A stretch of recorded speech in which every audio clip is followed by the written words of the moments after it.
Assalamualaikum warahmatullahi wabarakatuh, sahabat sejuta kisah.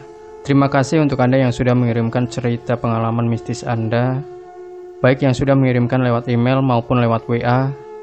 Dan kesempatan kali ini, ada satu subscriber setia dari Sejuta Kisah yang sudah sering mengirimkan cerita pengalaman mistisnya melalui voice note, yaitu seorang ibu yang ada di Batam. Untuk kesempatan kali ini, ibu akan bercerita tentang adiknya yang pernah mengalami mati suri. Dan bagaimanakah cerita selengkapnya? Monggo, silahkan ibu. Assalamualaikum warahmatullahi wabarakatuh. Kali ini aku akan bercerita tentang kisah misteri dan nyata yang terjadi pada anggota keluargaku ya, yaitu adikku yang perempuan beberapa tahun yang silam. Begini kisahnya. Kami tinggal di kota Jakarta yang besar, yang penuh dengan hiruk-pikuk dan segala pernak-perniknya. Aku tinggal bersama satu adik wanita dan 3 adik laki-laki. Kebetulan aku yang paling tua. Waktu itu adikku masih SD ya, dan kami hidup dengan ayah dan ibu yang sangat mencintai kami. Hingga pada suatu hari kejadian itu terjadi. Tanpa diduga dan tiba-tiba adikku yang masih SD kelas 3 itu pulang ke rumah, dan dia tidak berani masuk ke rumah karena takut dimarahin dengan orang tua karena belum waktunya dia sudah pulang. Dia hanya berdiri di muka pintu dan dia hanya menangis dan terdiam. Sampai akhirnya ibuku menghampiri dan kami menghampiri lalu bertanya kenapa dan mengapa. Tapi adikku hanya diam dan tiba-tiba kulihat badannya lemah. Sampai akhirnya kami berinisiatif untuk membawa adikku ke dokter. Kami bawa ke rumah sakit yang cukup besar karena melihat kondisi adikku itu sudah agak sedikit melemah dan agak parah. Lalu kami membawanya. Setibanya di rumah sakit itu, para dokter dan perawat agak kebingungan. Katanya, kenapa ini kok sudah begini baru dibawa? Ya kita nggak tahu ya, namanya penyakit kan kita nggak ada yang ngerti gitu. Akhirnya dokter berusaha untuk memberi infusan, berusaha untuk memberikan yang terbaik.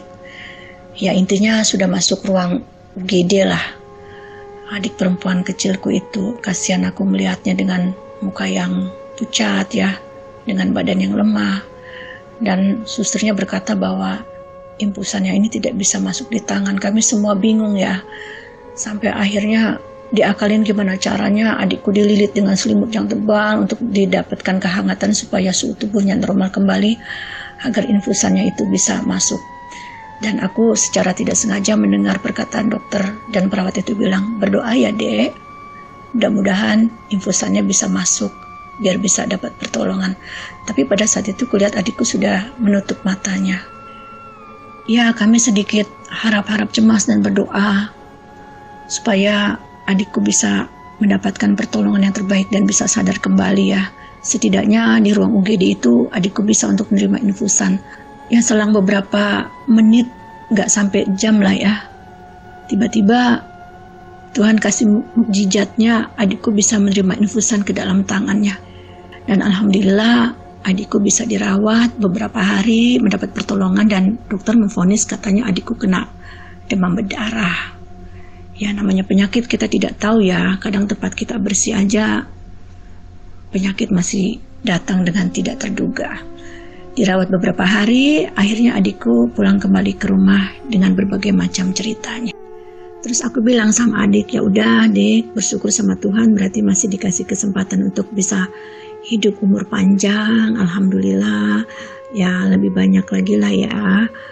Berdoa sama Tuhan, sholat dan jangan ditinggal. Berarti Tuhan masih sayang dan masih kasih kesempatan buat adik untuk bisa menjalani kehidupan yang lebih baik. Aku bilang gitu. Dan dia cuma manggut-manggut sambil sedikit agak menangis sedih gitu. Aku mendengarnya agak sedikit bergidik ya, apa mungkin adikku sudah ketemu malaikat ya. Terus aku bertanya lagi, terus kamu ditanya apa dek? Aku ditanya kak, katanya kamu namanya siapa? Terus kamu kenapa datang ke sini, main-main ke sini? Katanya kamu belum waktunya ke sini, nggak boleh kamu main-main ke sini, belum waktunya. Udah kamu pulang lagi ya katanya. Dan terus aku diantar pulang lagi kak sama bapak-bapak itu. Dan anehnya setelah aku pulang kak, aku ngerasain jarum suntikan masuk ke tangan aku. Dan Dan itulah Kak katanya, terus aku bisa dirawat. Itulah cerita pengalaman dari adikku yang sempat mati suri. Di saat senggang, aku sempat bercanda-canda dan bertanya dengan adikku, "Dek, kakak mau tanya, waktu kamu di dalam ruang UGD itu, kenapa kamu tidak merespon ya Dek ya? Bahkan jarum infus itu aja tidak bisa masuk. Sebenarnya apa yang terjadi?" katanya. Akhirnya adikku berkata dan bercerita dengan mata berkaca-kaca. Dia bilang, "Kakak tahu gak Kak, sebenarnya waktu itu aku sudah mati Kak," katanya. "Tapi aku mati suri sesaat. Karena aku merasa waktu itu aku digendong sama orang tinggi besar Kak, pakai jubah. Digendong di belakang Kak, di punggung. Aku diajak jalan lurus aja. Terus di sepanjang kiri kanan itu Kak, aku mendengar orang minta-minta tolong katanya. "Tolong Pak, tolong Bu," katanya. Tapi gak ada yang nolong, mereka cuma teriak-teriak aja Kak. Terus aku tetap dibopong terus sama bapak yang tinggi besar itu sampai di satu titik aku berada di dalam suatu ruangan Kak. Tapi itu seperti gerbang katanya, adikku bercerita. Gerbang yang besar dan ada bapak-bapak besar juga katanya. Dia membawa buku catatan dan berkata kepadaku. Dan alhamdulillah dengan perjalanan waktu yang panjang, adikku sampai sekarang masih sehat, masih umur panjang alhamdulillah, dan dia sudah menikah. Waktu itu dia sempat tinggal di Bandung dan menetap di Jogja, dan sekarang ada di Jakarta lagi dengan kehidupannya dan pekerjaannya yang lebih mapan dan layak. Jadi itulah sedikit pengalaman mistis dari adikku ya.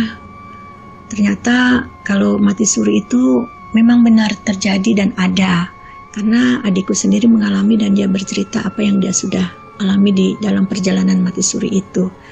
Ya alhamdulillah masih diberi kehidupan, kesempatan untuk bisa hidup lebih panjang, masih bisa beraktivitas dengan baik.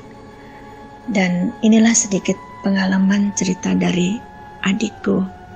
Dan aku berpikir ternyata adikku pernah mengalami mati suri. Inilah sedikit kisah nyata dari anggota keluargaku ya, dari adik perempuanku. Semoga bisa menjadi cerita atau gambaran bahwa di dunia alam sana itu kalau memang sudah kita akan berpindah alam itu pasti akan ditunjukkan dengan segala-segala yang di luar nalar yang kita tidak tahu. Semoga menjadi pelajaran supaya kita tetap ingat kepada Tuhan Yang Maha Kuasa, bersyukur dan selalu diberi keselamatan dunia akhirat. Itu saja kisahnya, Mas. Sudah lama aku tidak bercerita ya, baru ini aku muncul kembali. Semoga menjadi tambahan cerita di sejuta kisah. Assalamualaikum warahmatullahi wabarakatuh. Baik, terima kasih Ibu yang sudah selalu setia mengirimkan cerita pengalaman mistisnya di channel Sejuta Kisah. Untuk yang belum masih kita nantikan, masih kita tunggu via email yang sudah kami cantumkan di deskripsi maupun lewat WA admin.